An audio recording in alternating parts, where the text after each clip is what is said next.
And we will have a presentation regarding the plan, then followed by questions from board members, and then finally followed by questions from the audience. This item then will be brought before the board during the regular meeting. So at this time, Dr. Murillo, would you lead us through this portion of the meeting? Thank you, Mr. Kozar. At this time, I'm going to invite Dr. Forthman to the podium to lead this part of the presentation. Good evening. Good evening. We're happy tonight to have a public hearing for the district-developed special education service delivery plan. This plan is required by Iowa Code for school districts to update every 5 years. Our last district delivery plan was approved in September of 2015. And as you may recall, in the fall, you approved a list of parents that served on this team, along with building level teachers, special education teachers, district administrators, and building administrators throughout the month of November up through January. In fact, this group represented over 40 different individuals from our community. It included 9 parents across multiple grade levels and buildings across our school district. They met both in person and virtually, and also exchanged emails back and forth as they worked on drafts of this plan over the past 4 months. We published notice on January 14th welcoming public comment on our plan, and that was published both on the district website as well as posted in all of the school buildings in our school district. And to make sure that we included opportunities for all voices to be heard, we elected to have a public hearing in addition to the minimum required public comment period tonight. So the process going forward, if there are any additional comments tonight, we will take those back to the team and ask them to review the comments. And we would ask that the board not take action on this item tonight if there are public comments, so that we have adequate time to make sure all voices are heard at the table. And then we will bring that, the team will review those comments if there are any tonight, and then we'll bring that back to you at a future board meeting after we've had time to review them. So that's pretty much it. The plan in itself was in the board packet. It's also been posted across the district. It looks very similar to the previous plan that we had. Most recognizable in the previous plan, you'll see that there are the recommended ratios for special education classrooms remain unchanged from the last year, with the exception of our specialized programs, which we were able to put some concrete ratios around last school year. We wanted to put those in the plan for this year for consideration. So at this time, I'd welcome any questions from the board and then turn it over for public comment. Questions from the board? So on question number 3 in the plan, I really think just the general question that I have, sorry, here we go. The general question I have is just the caseloads for special education teachers and that determination. So I know that the cap that it says in there is 18, and I think just the general issue is that one of the high schools, TJ specifically, I know several of the special education teachers currently have higher than that caseload. So how will we actually be monitoring that going forward? And then is that something that we can make sure to do before fall semester when a new set of freshmen, which could be larger, could be smaller than the senior class graduating? Yeah, so our current practice is we review the caseload at the beginning of every school year, and we try to look at an average across to all teachers that are in the building. And allocations then are made based on the total number of students that have IEPs in that building. We also look at the number of goals that teachers have to progress monitor over time. And those numbers do fluctuate during the school year because students either are identified or exited during the school year. Students also enter our school district after the first day. And so we work with our department chairs in both of our high school buildings especially to monitor the number of students who have goals. And then we try to add additional staff if we can justify that with the staffing. And as you'll note in question 3 also lays out the process that special education teachers can use if they have a concern about their caseload. And that asks them to look at the data that they have, meet with their individual building principal. The individual principal then makes a determination on whether additional staffing should be requested or the caseload should be altered. And then the teacher has the ability to appeal that decision based on the outcome of the principal's decision, either to the director of special services. And then if that decision is not acceptable, they also have an ability to appeal that beyond to the chief of elementary and secondary academic affairs and human resources. So is that different than the current process we have?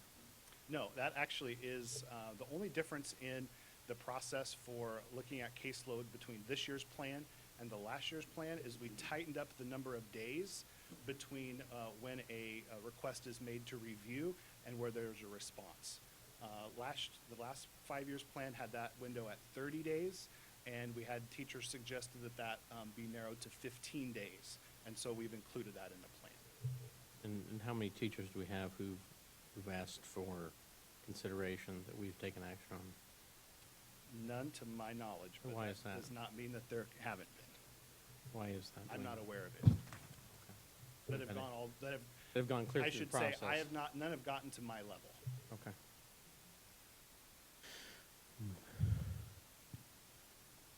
Any other questions? I have a few, and, Sure. and some questions, some clarifying questions as well. So Dr. Borthman, bear with me here just a Sure. little bit as we kind of walk through here. Before we get to the questions, as part of the continuum of services, when we talk about in-district specialization programs, I tried to go out and look up the ones that were actually listed in there, and I couldn't find some information on a couple of them. Could you provide me a description of what the therapeutic learning program is?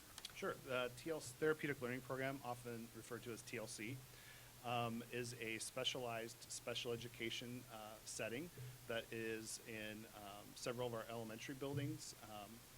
There's one at College View, there's one at Kern Middle School, and then another one at Abraham Lincoln High School.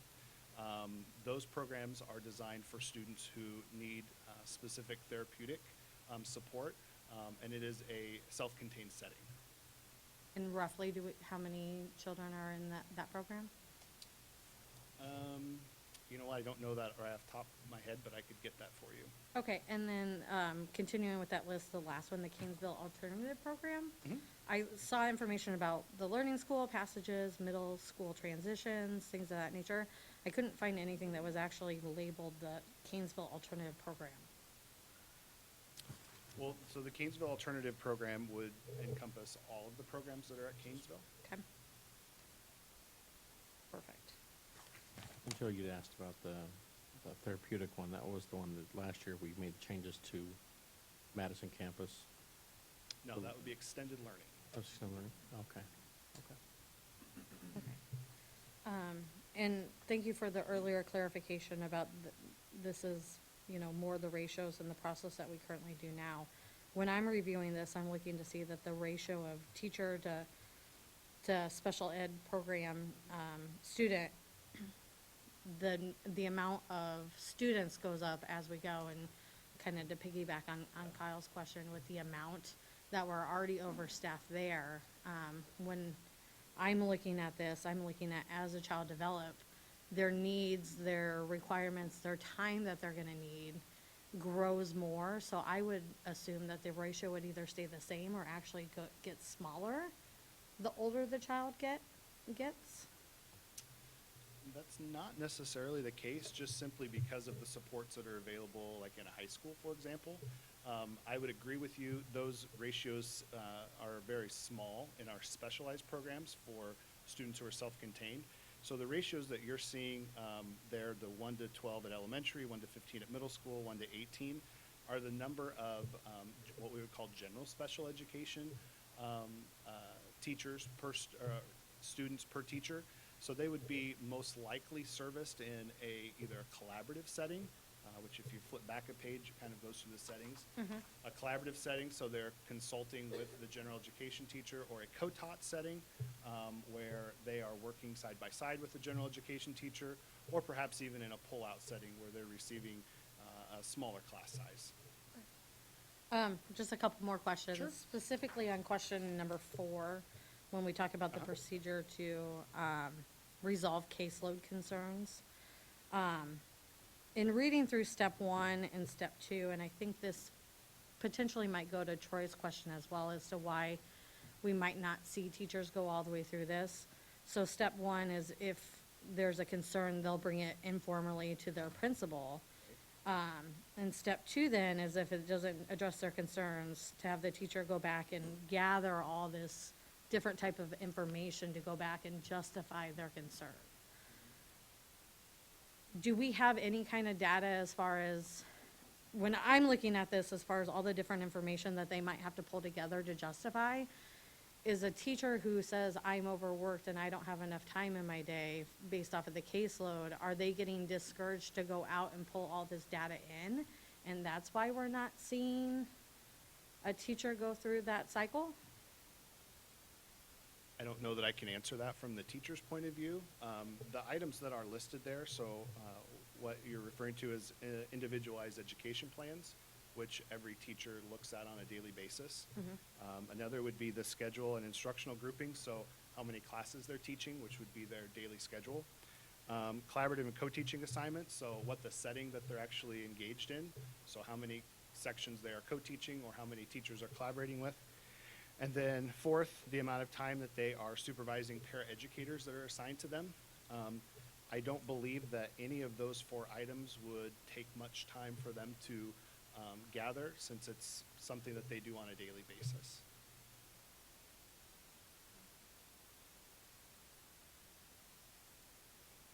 But we don't know, you're saying we didn't know, or we're not aware of any that have gone through the whole process? I have not received any appeals that have gone to my level. Is there a way for us to determine that by reaching out to the building administrators to see what that has looked like? Sure. in a setting We over the past few we years? certainly could do that. Okay, just to make sure that we are encompassing those, to make sure the system, at least that part works. Then I think I just have one more fairly general question just about the para ratio. And so I know that is typically one of the harder positions for us to keep filled. So are we able to meet that generally throughout the year? Is that something that we struggle to do? Is there anything that we can do to address that? I assume you're referring to like the para ratios and the specialized programs? Yeah. Yeah. It is a very difficult position to fill, and I wouldn't want to get out in front of Mr. Milburn on recruitment, but what we have tried to do is do a much better job of providing professional development for paraeducators. I believe our benefits are more competitive now than they have been in the past for paraeducators. And what we hope is that we can retain long-term those paraeducators that we train up and that our students in our classrooms depend on every day. Go I'm ahead. sorry. No. Did any of the special education teachers on the review committee express concern or provide feedback in general about the targeted caseloads and the process for appealing those caseloads? Yeah, that's one of the reasons why we made some revisions to the caseload review plan. One of the major ones that we heard was that teachers shouldn't have to wait 30 days to find out if their caseload has been reviewed, and so we did shorten that up. We also in the past had not had the specific ratios in our service delivery plan for our specialized programs. And so we wanted to put that in there so that we had some benchmarks to work toward and some predictability so that people knew that we had a sliding scale. So as student enrollment increased, so too does the support for both paraeducators and special education teachers. Okay, Jill. Sorry. No, this is fine. This is the time to ask the So questions. in step number 3, or in question number 4, step number 3, we talk about within 15 days of the Yep. receipt of that concern. Is that the initial informal concern, or is that after the teacher has gone back and said, I feel like there's an issue, I'm gonna go get that information and pull it together? Yeah, so step 3 would be a formal review requested by the teacher of the principal. So I guess I have a follow-up to that. So what does that communication look like back to the teacher regarding that concern? It's saying the building principal will investigate it, but if they can't resolve it, what does that Is that, Step does four. that resolve it to that teacher's agreement, or what does that mean? If the building principal cannot resolve, step 4 says if they cannot resolve the issue, Right. so there's a disagreement between the principal's recommendation and the teacher's recommendation, then they can move on to the next step, which would be step 4, which they would consult the special education director and the Green Hills AEA special education director. Okay. And is there a reason why, may sound weird, is there a reason why are the special education directors aware of those caseloads before they come from the building principal forward? I mean, they're just aware that they're looking into it at least? To see the I'm sure I concern, understand your like, question. if I'm a special education director in the district, do I know that there are teachers at one school saying, hey, we're overloaded, and that they're at least aware that's going on so they can be monitoring, checking in on how the Sure. process is going? Yeah, Or is they that, very well may be aware ahead of time. but, I mean, is that something we could put in? A lot of times, Okay. to be quite honest with you, a lot of times what happens is there's ebb and flow that happens throughout the school year. And students entering Students are and leaving. exiting, or students may be coming in and out of an outside placement, coming back to the building, coming through our transition program, through our partial program. And so those numbers change quite frequently. What this process enables us to do is make sure that we can be responsive and that we're not missing anything, that there's protections in place for both the students and the teachers in the process. And this is almost identical to the process that we've used for the last 5 years. I'm assuming that's probably where we run into issues, where we suddenly have a larger caseload, and due to some short changes, and then another month later, 2 months later, that's resolved. We've either brought in somebody else or they've moved, and it's another situation, so it's difficult to be timely. Situations where we've been trying to hire a special education teacher. For Right. example, we just hired a special education at Thomas Jefferson, a teacher. We've been looking for a while for a candidate for that job. And so unfortunately, in those situations, it doesn't always happen overnight that we're able to find a high-quality candidate and get them immediately into the Right, classroom. right. We want to have healthy learning environments for both our teachers and our students at the same time. Just a couple more, Sure. sorry.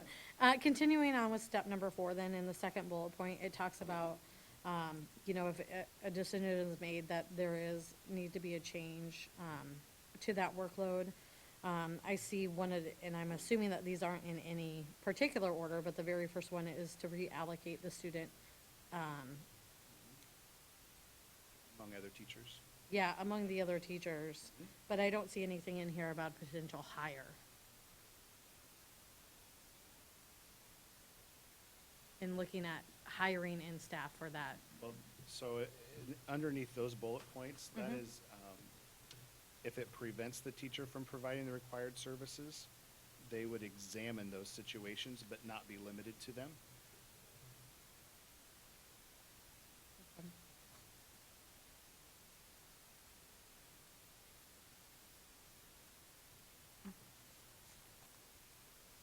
I guess could we then add in that bullet, that potential looking at hiring as well, since we listed out the others? We can certainly take that back to the team. Okay. And then to go along with that, on the top of the next page, under other requirements, it talks about if the student needed to move to a new teacher, a new building, or new room, new teacher, or a new building, the parent would be notified. I would think that most of these children have some kind of trauma in their life, whether what type of degree, but if they're already having, a special needs situation, and that we're just gonna notify them that they're gonna move teachers or potentially into a new building, and we're just gonna notify the parent within 10 days, no less than 10 school days prior to the move, that maybe we would look at potentially not moving that child and everything that we could do instead of moving the child. Yeah, and that would be an IEP team decision, so none of those decisions would be made unilaterally without all stakeholders at the table making that decision. Right. They're a required participant of an IEP. Right. I guess it just doesn't spell that out. It just says the parents will be notified of the reason. We certainly could add that as well. right, clarify that, the way how I'm reading it, it's just the decision has been made, whether the parent agrees with it or not. They've been notified, and within 10 days, we potentially could move their child.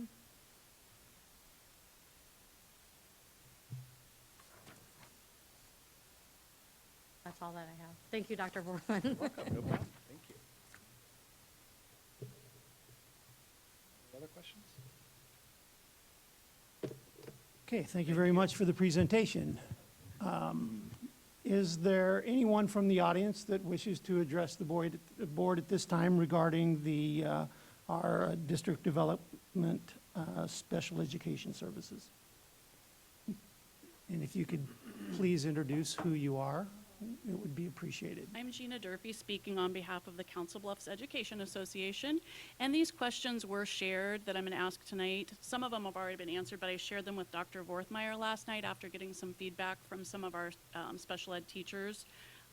Once we kind of publicized that this was being relooked at, so just so you're aware. One of the questions that teachers had, and you guys have touched on this, was this is under question 3, how will these caseloads be weighed building to building to ensure special education teachers' workloads are equitable from building to building? So within the plan, it only talks about moving within buildings and reassigning kids within buildings. They don't talk about comparing caseloads, let's say, from Wilson to Kern, okay, or Thomas Jefferson to AL, or any of the elementary schools that might have issues. So that's how are they going to address that building to building? Also on question 3, where did the information come from to make the recommendations about ratios of 1 to 12 at the elementary level, 1 to 15 at the middle school, and 1 to 18 at the high school level? And the reason people asked that, and it was especially evident with high school teachers that I heard a lot from, was in the elementary level, special ed teachers are typically working with one classroom teacher, and at the high school level, that special ed teacher could be working with 7 different teachers to address a student's needs, especially if it's a reading need that goes across the board, or if it's a behavioral need where things need to be put in place. So that was a big concern, and I presume it is at the middle level. I just didn't get a lot from that. And then moving on to question 4, I think you answered that one. Trying to keep this concise.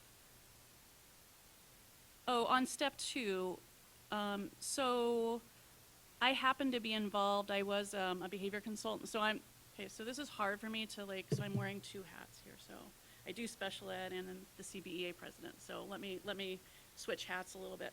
So while I was at Thomas Jefferson, caseloads were really high, and I know that there was a lot of advocating that an additional teacher be brought in, and ultimately that happened right before school, shortly before school started. And I know they hired someone and then it didn't work out, and that sucked for everybody involved, especially the kids who, had to deal with subs.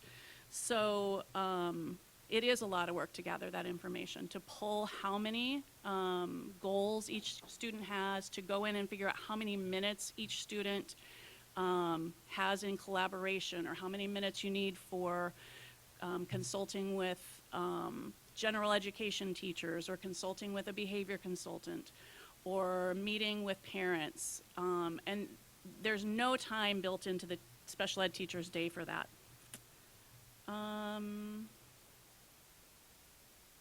On step 4, I was a little concerned, but I think Dr. Vorthman may have answered this for me. If the director of special education and field director decide there is not a problem, yet the teacher believes there is a problem, is that still considered a building level decision? Because we don't talk about addressing things as a building level decision outside a building level decision until step 5. And lastly, hopefully, On step 5, I thought it was interesting that there would be possible input to the chiefs involved, so chief of human resources, chief of secondary ed, chief of elementary ed, whoever would be appropriate. There would be possible input from the special ed director and principal. I would imagine that those people had been very instrumental in getting this there, and I would think that you would want those people at the table, so I just don't understand why we would say possible there.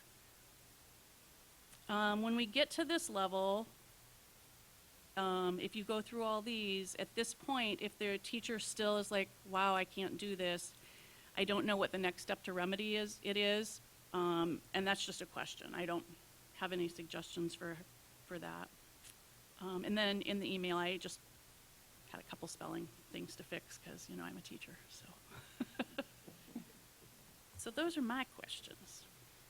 Anything Okay. I can answer for you? Okay. Thanks. Is there anyone else who wishes to address the board? Seeing no motion or movement to the podium, I'm closing this public hearing at this time, and I believe that we have enough questions before us tonight to move forward with a motion to move this back to the committee so that they can address these issues before the board will make a final approval of the plan.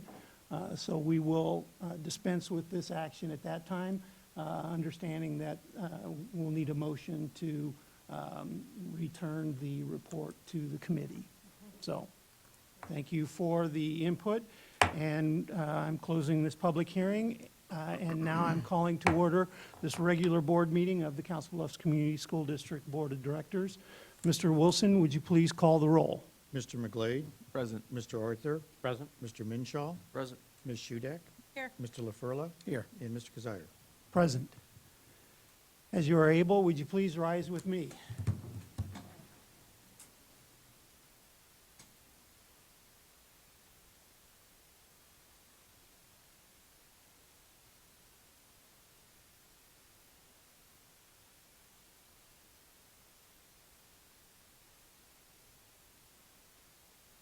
Please join with me the Pledge of Allegiance.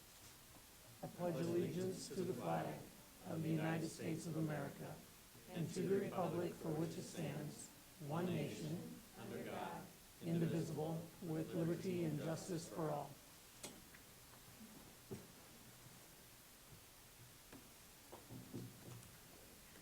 Okay, before us now, we have the approval of our agenda for this evening's meeting. Is there a motion? I'll move approval. Second. We have a motion and a second. We had also talked about possibly, yeah, we'll deal with that. That's right, we motion and a second. No further discussion. Actually, I would like to make an amendment to strike number 5 Okay, from tonight's agenda, correct. as well as to send back the 7A back to the board, the committee for review. Sure. So we have an amendment to strike item number 5, which is the Iowa performance, school performance profile results. And this is being requested to be removed from our agenda tonight because the state has continued the embargo on releasing of the results. So therefore, the reason for not having the presentation at that time. And then also returning the district-developed special education service plan back to the committee. Is there a second to the amendment? Second. We have a second to the amendment. Any discussion? Okay. Before us now, we have the amendment for the approval of our agenda. All those in favor signify by saying aye for the amendment to the agenda. Aye. Aye. Opposed, same sign. And the motion is carried. Now before us is the amended agenda. Is there any further discussion? No, I just had a question. Did they say when, have we got any idea on the embargo timeline? Tomorrow. There we go. Okay. I move to approve the amended agenda for tonight's meeting. Actually, we don't need, We we already, already have yeah, approval. we already had it, so Okay. we're, Yeah. this is to the agenda, so. All those in favor of approving the amended agenda, please signify by saying aye. Aye. Opposed, the same sign, and our amended agenda has been approved. For us now, we have approval of our minutes of previous board meetings. Is there a motion? I'll move approval of the minutes from the work session and workshop meeting from January 14th, 2020. Thank you. Second. Motion and a second. Any discussion? Hearing none, all those in favor signify by saying aye. Aye. Opposed, same sign.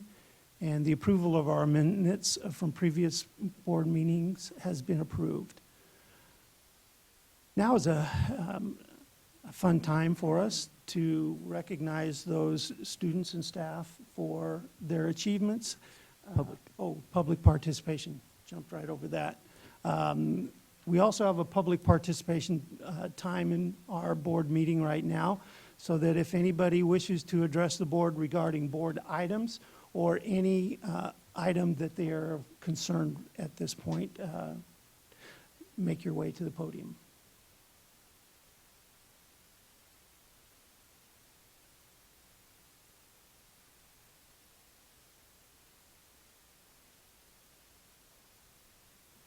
Gina Durfee, CBEA. I feel like we've been here before. This is just something I know, I just opened this up because I was looking at the agenda, and the recommended class size on C, it's 607.2 special education maximum class size. I presume this is I mean, it looks like it's just in accordance, it has to be done according to Iowa code. My question is, and it's recommended class sizes for students with disabilities are established and maintained in accordance with the district development delivery plan, which we just discussed. And my question is, I didn't notice anywhere where it said a maximum class size. It had some ratio information, but I don't think it had a maximum class size. So I just want to make sure if we need that to deny, it looks like it's about open enrollment, not allowing, I mean, if we've got 20 kids in a program and we only can have 20 kids in a program, so if that's something we need to get in there, that's probably important as well. Thanks. Thank you. Then we also have a request from Mr. Bob Hanson, wants to address the board regarding the wellness plan that is, you're good? You've been answered well. Magical. Thank you very much. And if there's no one else, we will move forward with our student and staff recognition. Dr. Marilla, would you lead us through this portion of the meeting? Gladly. It's one of the best parts of our meeting every month. At this time, I'd like to invite Ms. Ostrowski to the podium, and she is going to begin with talking about some amazing students and then some amazing staff. So, Ms. Ostrowski, the floor is. Thank you and good evening. Good evening. We're going to start with recognizing a couple of extremely special and talented young ladies. And I'd like to thank the Council Bluffs Schools Foundation for sponsoring our student and staff recognition tonight. They allow us to provide these celebrations and give each of these honorees something special to take with them. So this evening, we're very proud to celebrate Miss Haley Collins and Miss Cynthia Salinas Capilano. And I'll invite them to come forward while I'll read a little bit about why we're honoring them tonight. So these two ladies have earned the prestigious Quest Bridge College Match Scholarship. Haley is a Thomas Jefferson High School student, and Cynthia also is, and she is part of our Early College Academy. As recipients of this scholarship, Haley and Cynthia are granted a full 4-year scholarship worth over $200,000 each. This pays tuition, yes. These scholarships are special because they pay the tuition and the fees as well as room and board, books and supplies, and even travel expenses. And this is important because Haley will be attending Grinnell College in Grinnell, Iowa, and Cynthia will attend Emory in Atlanta, Georgia. According to TAG strategist Lizzie Bush, who is here, and Dr. Spencer Matthews, the ECA coordinator, who's also here to support these young ladies, they worked really hard on the very long and arduous, tedious and time-consuming process for the application, and they both described the students as hardworking, deserving, and absolutely full of potential. I'd like to thank both of them for being here, as well as Thomas Jefferson Principal Dana Friedenberg, Principal Kim Kazmarchek, and others who are here to support and celebrate and champion these two ladies. Congratulations.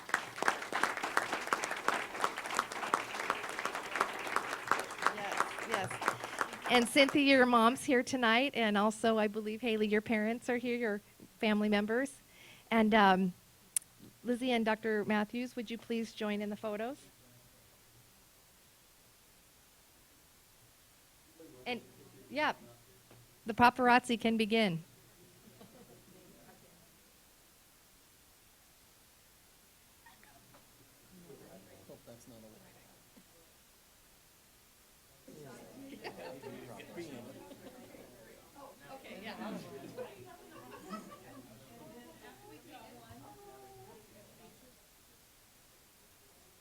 We can take a few more after by the banner, too.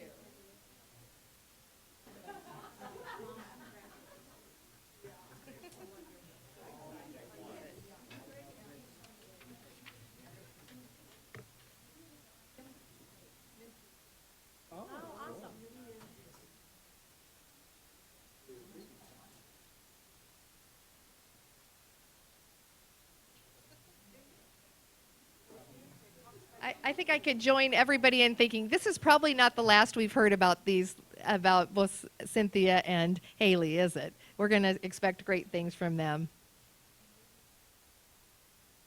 You bet. Okay. Continuing in the fun this evening, Dr. Murillo almost thought she was going to be done here, but we are also very pleased to recognize students our staff members who really exemplify all the great work that's happening in our schools. And we tonight are celebrating both those members who were nominated and selected for November as well as December. We get to do double duty tonight, so twice the fun. I'll start here with our November 2019 Support Staff Member of the Month. And Elisa Saucedo, please join Dr. Murillo up front to receive your award while I read about your nominators, what your nominators said. Alicia is a special education teacher and department chair at Kern Middle School. Alicia is an extremely valuable employee and has served the students in our district since 1997. Currently, she serves again yes, 1997. You were a child. Baby. She's at Kern, and her nominators share that she's character-driven. Her interactions with students, fellow staff members, and parents are done with grace, knowledge, and integrity. She has the rare combination of vision, common sense, and work ethic. She's often called upon throughout the district because her contributions will ensure that important work is done well. She always stays calm in stressful situations, and their attention to detail and her organizational skills allow the building's special education department to function effectively and efficiency, which contributes to higher student achievement. Alicia is reliable and always willing to go the extra mile, and her unwavering support for students is undeniable. Congratulations, Alicia.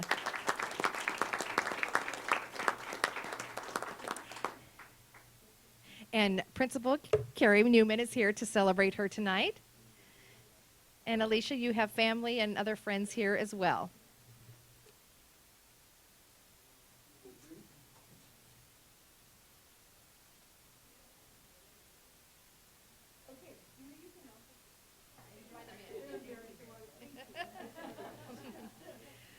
Our November Support Staff Member of the Month is here tonight with her fan club, and that's Gina Krychek from Crescent Elementary School. Gina, could you please join us?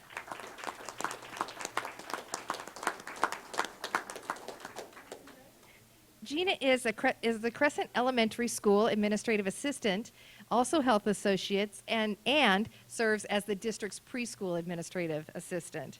Gina goes above and beyond to meet student needs in all of those roles. She works closely with the students, always making a positive impact by greeting them each day at the door.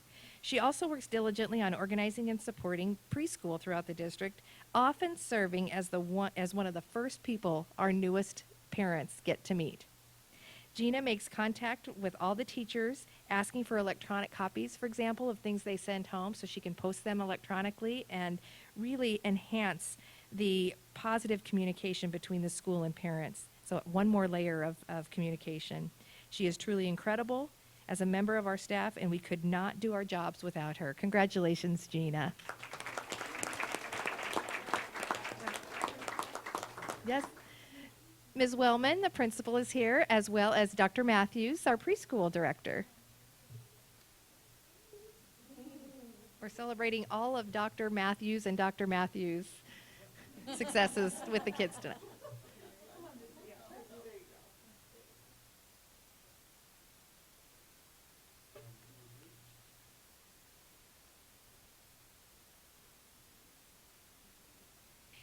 But wait, there's more. All right. Our December honorees are here tonight as well, and I'd like to invite Mrs. Trina Casey from Hoover Elementary School to join Dr. Murillo and Mr. Kazire. Trina is the Hoover Elementary School counselor. She comes to school every day with her nominators say with a fresh, positive attitude. It's contagious. Every decision or action that Trina takes is with the consideration of what is best for the students. She wants to make sure they had breakfast, they have clean clothes, are rested, they're at school every day, and they show up ready to learn. If she finds out this is not the case, she tries to get them what they need, listens to their feelings, and will work to find answers to support them. Mrs. Casey has an energetic personality, and students look forward to their lessons with her. Trina looks for ways to support the entire staff as well by taking leadership in the trauma-informed schools training, and also works with the Unity team at the school to promote and support a positive culture at the school through recognizing staff and students who show that the Hoover values. We appreciate the positive impact Trina has on Hoover every day. Congratulations, Trina. And her principal is here, Brittany, she's right here. And then also Lynette, who is the Sam. And you have other fans here tonight as well, don't you, Trina? Oh.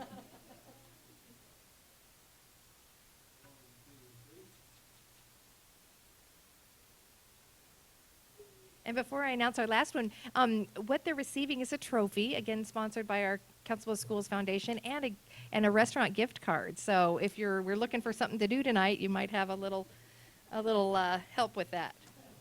Okay, our support staff member of the month for December is Ms. Jane Behrens, paraeducator at Longfellow Elementary School. Jane, otherwise known as Grandma, to Lorelei, who's here too.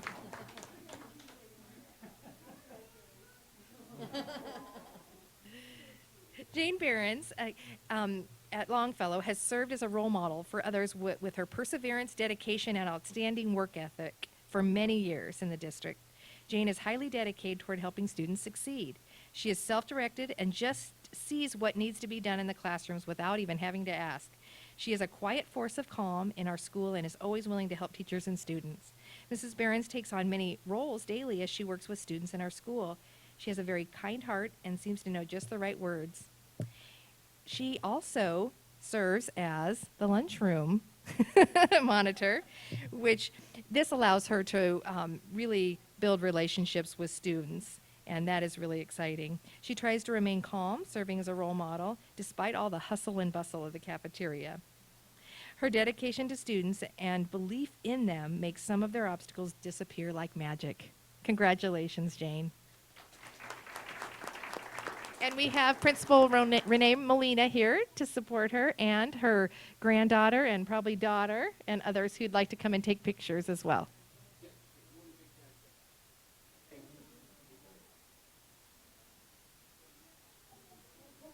Yes, of course.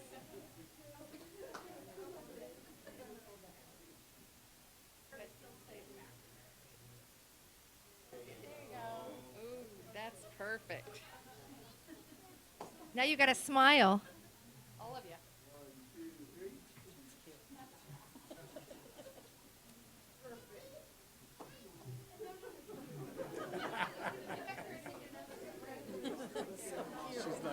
put that trophy down now.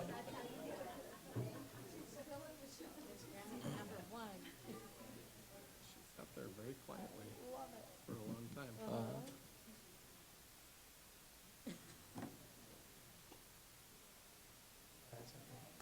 Good. Well, it brings us much joy when we're able to recognize our staff and our students for the great things that they're accomplishing in our district. So thank you again for being here with us tonight to honor our staff and students. Now up is the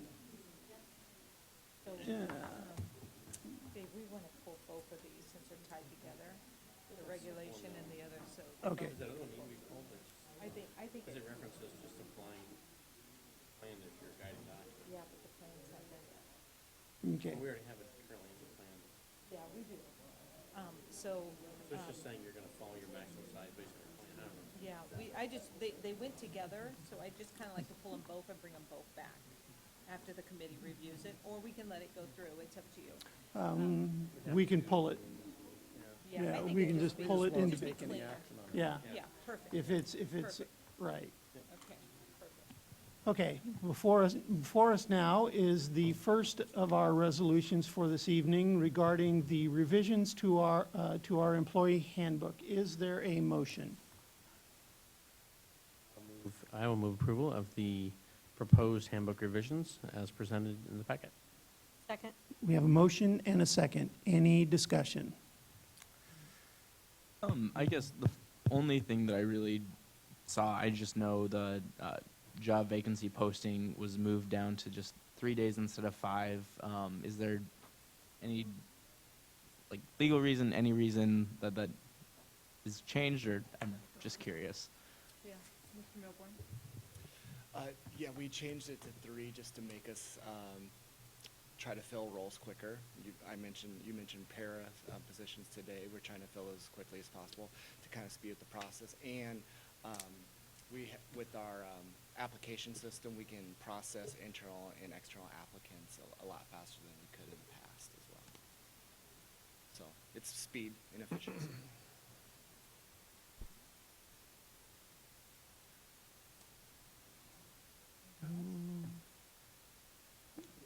If there are no further questions, we have before us the resolution to approve the employee handbook revisions. Mr. Wilson, would you please call the roll? And I've opened online voting. Thank you. Mr. Arthur, Yes. Ms. Shudek, Yes. Mr. LaFurla, Yes. Mr. McGlade, Yes. Mr. Minshaw, Yes. and Mr. Kazire. Yes. And the motion has been approved. Before us now are some job description revisions. Is there a motion? I'll move to approve the revisions to the Director of Facility and Maintenance, Building and Grounds Foreman, and District Controller positions as presented in the packet. Thank you. Second. We have a motion and a second. Any discussion? Hearing none, before us now then is the resolution to approve the job description revisions. Mr. Wilson, would you please call the roll? Mr. LaFurla, Yes. Mr. Minshaw, Yes. Mr. McGlade, Yes. Mr. Arthur, Yes. Ms. Shudek, Yes. Mr. Kazire. Yes, and the motion has been approved. Now before us is the wellness program contract. Do we have a motion? I can, that the board approve the Health Check 360 Wellness Program contract as presented. Second. We have a motion and a second. Any discussion? Kyle and I got to learn a little bit more about this at the Superintendent Roundtable. I think it would be worth getting a quick update for the board because it seems like a really great program. Would you like Mr. Milborn to join us now? Sure. Okay, Mr. Milborn. He did Put you a on really the nice job talking with our teachers and getting feedback from our teachers about the program. Yeah, we can do a full presentation next month. Okay. But really, the goal of it is twofold. The biggest goal of it is to support our employees' journey in wellness. And so Health Check 360 gives us a really supportive, efficient way to do that.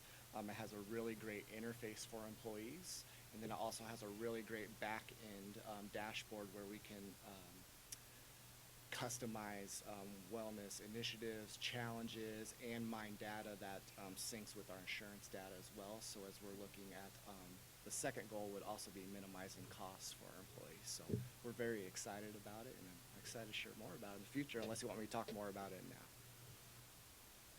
You know, I had a question on the surgical solutions cost savings. Is that just some sort of network thing that they have, or how's that work? They're all-inclusive pricing? I'm not familiar with that piece of it. Can you, is that in Yeah, the it just said, itemized? yeah, it just said, like, it's got a breakdown on, I mean, this is in the packet, on where the cost savings are significant. Like knee arthroscopy with anterior ligament repair. National average for all-inclusive price, $35,000, says $4,500. So was in are the- employees required to do this? It's interesting. Yeah, so that's from the slides from Health Check 360. Mhm. So that is an example of how they can, how we can leverage the program to minimize costs. Right. Okay. So that was their example in there of when you're following specific doctor recommendations or programs, sometimes you can minimize the cost of future things or future procedures due to following this individualized health program that it presents for you. It's a potential savings. Yeah, it's a potential savings. For following wellness program. It doesn't say that, though. It says lower cost surgical solutions, 30 to 50 miles from home, low infection rates. It's just a bizarre slide in the middle. And it's got these procedures listed with national averages and their all-inclusive price.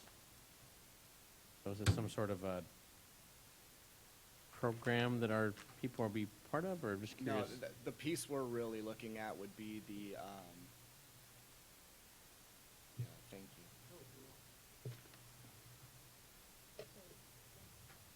The way I see this is they're sharing the results that they had with Grand. Yes, sorry. Grand Mhm, that what it yeah. is? School District, yeah.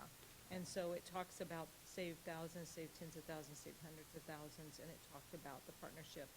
And this one is again, just how they use this to incentivize their staff. So it's really just showing you kind of an overview of another study they've done in another district. Okay. And so the piece of paper that I gave you, Gary, is the one that he's looking at. Yep, so that's the example, like the DOT example on the slide after that as well. It's not specifically applicable to us. It would be, what we're taking on is really the dashboard piece of this and the Okay. incentive piece and the So lifestyle. this total awareness well-being piece. piece isn't really for us? Right. Okay. Okay. It's But I a wanted to show how this is a comprehensive- voluntary Yes. It is a wellness program that employees can participate in. I gotcha. And Gary, share a little bit about the why. Can you share a little bit about the Sure, why? yeah. So, really, there's two big reasons. Our first is our employees' health, so we want to increase the wellness of our employees. I mean, it's called a wellness program, which sounds obvious, but we can decrease absenteeism.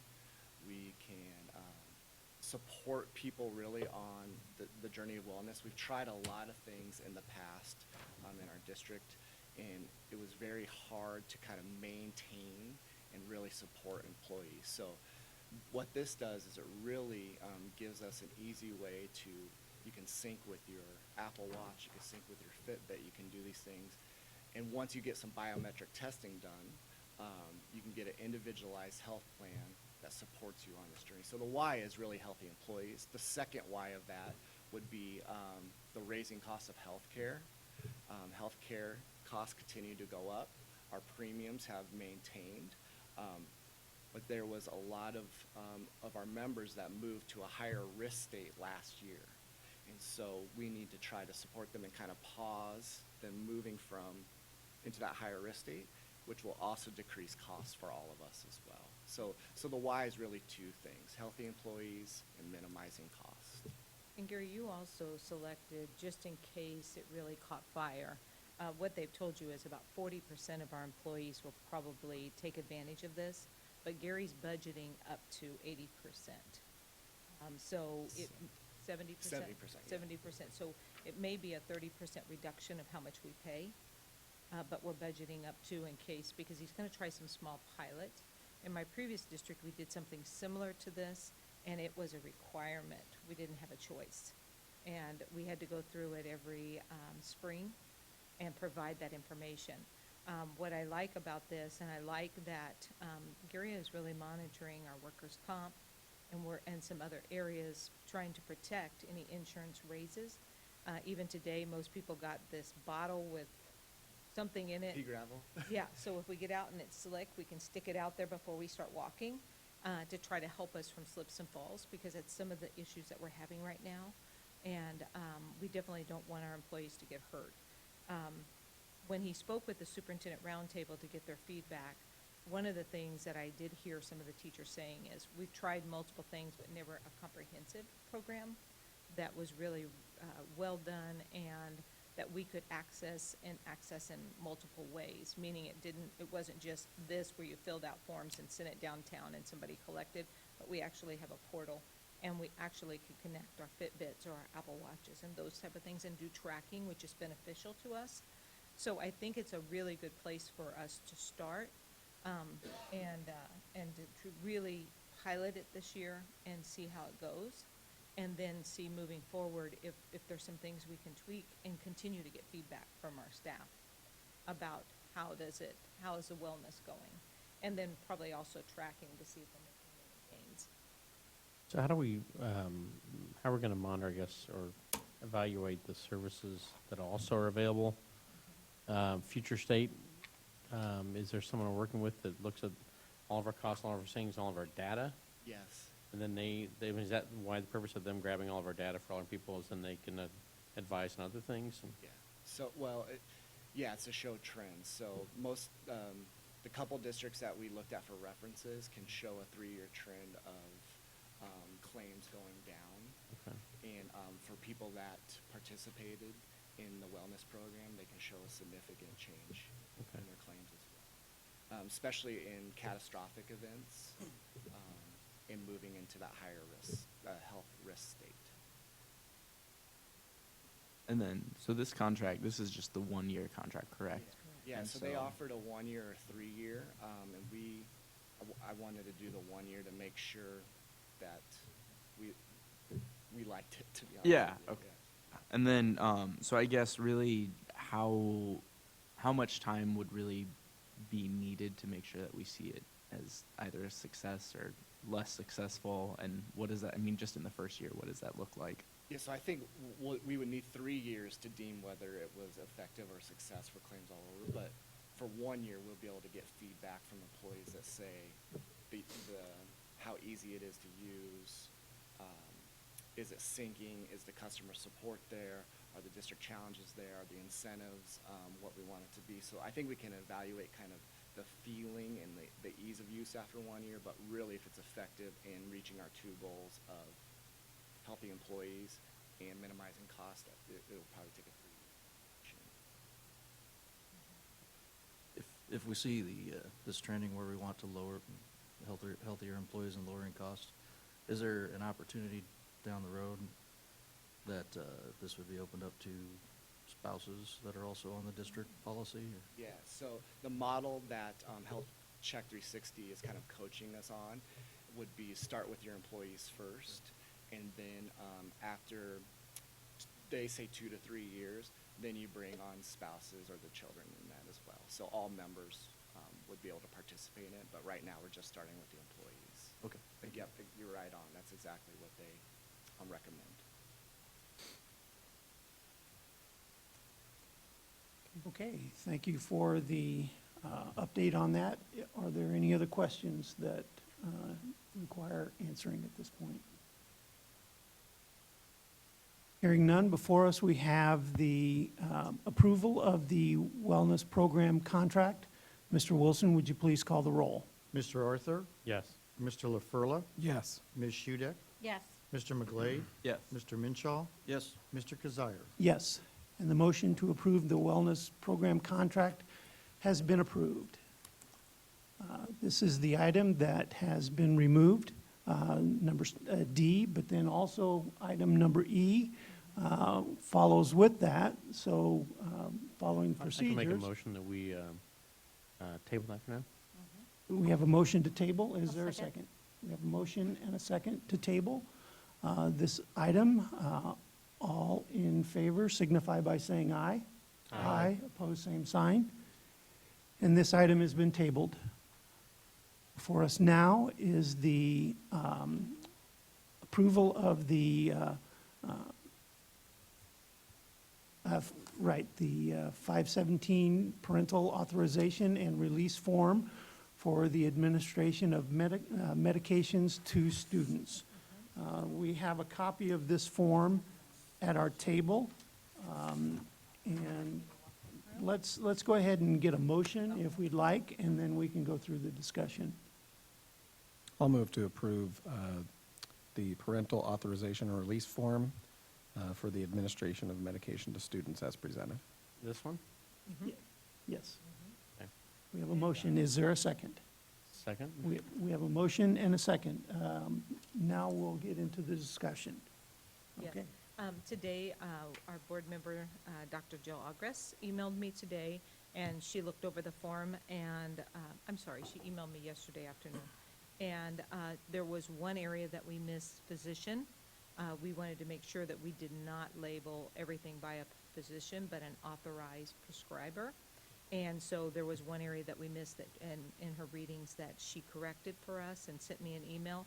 So we did pull out the old one and replace the board item Okay, with so the that's- new. this is- And we wanted to make sure that you all saw the change that was made. So the only change is on the very first bullet point. Okay. So the regulation form that we have in front of us will be the item that we're voting on. That is correct. It was revised from the packet Yes. information. Well, the packet is correct now. That is correct. Yes, right, but when we received it Yep. last week, yes.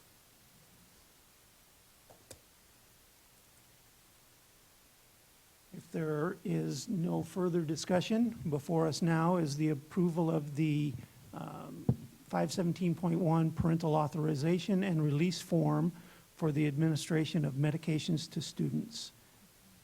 Mr. Wilson, would you please call the roll? Mr. LaFurla, Yes. Mr. Arthur, Yes. Ms. Shudek, Yes. Mr. Minshaw, Yes. Mr. McGlade, Yes. Mr. Kazire. Yes, and the motion has been approved. Before us now, we have the approval of the Master Facility Plan Management Agreement. Is there a motion? I'll move that the district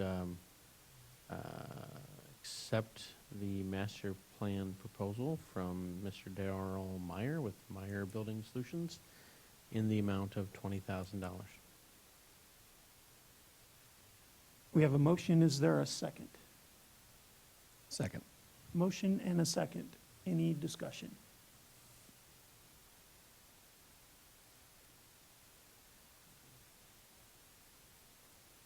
Hearing none, before us now is the approval of the Master Facility Plan Management Agreement. Mr. Wilson, would you please call the roll? Mr. Arthur, Yes. Mr. LaFurla, Yes. Ms. Shudek, Yes. Mr. Minshaw, Yes. Mr. McGlade, Yes. Mr. Kazire. Yes, and the motion has been approved. Now before us is a request for the spending authority from SBRC for the 2018-19 excess ELL cost. Is there a motion? I'll move to approve the district requesting from the School Budget Review Committee $372,649.52 for excess ELL costs from the 2018-2019 school year. Second. We have a motion and a second. Any discussion?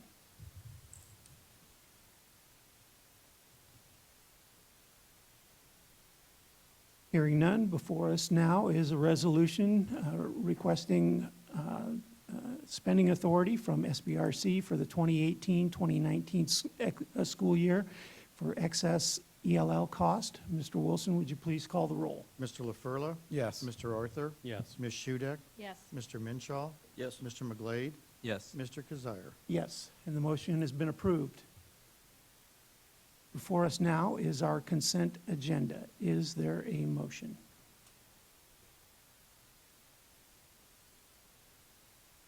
I will move, we approve the consent agenda. Second. Motion and a second. Is there any discussion?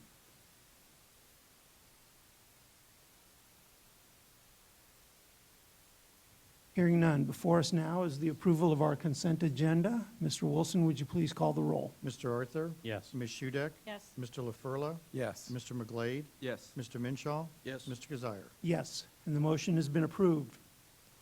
Before us now is a resolution to go into closed session. Is there a motion? Yeah, I can move that we go into closed session as provided in section 21.5, parent 1, parent I of the Open Meetings Law to evaluate the professional competency of an individual whose performance is being considered to prevent needless and irreparable injury to that individual's reputation, and that individual has requested a closed session. We have a motion. Is there a second? Second. Motion and a second. Any discussion? Hearing none. Mr. Wilson, would you please call the roll? Mr. Arthur, Yes. Ms. Shudek, Yes. Mr. LaFurla, Yes. Mr. Minshaw, Yes. Mr. McGlade, Yes. Mr. Kazire. Yes, and the motion has been approved. We will now retire to go into closed session. And after that, we will come back to adjourn the meeting. Thank you. We don't, well, no, we open the door.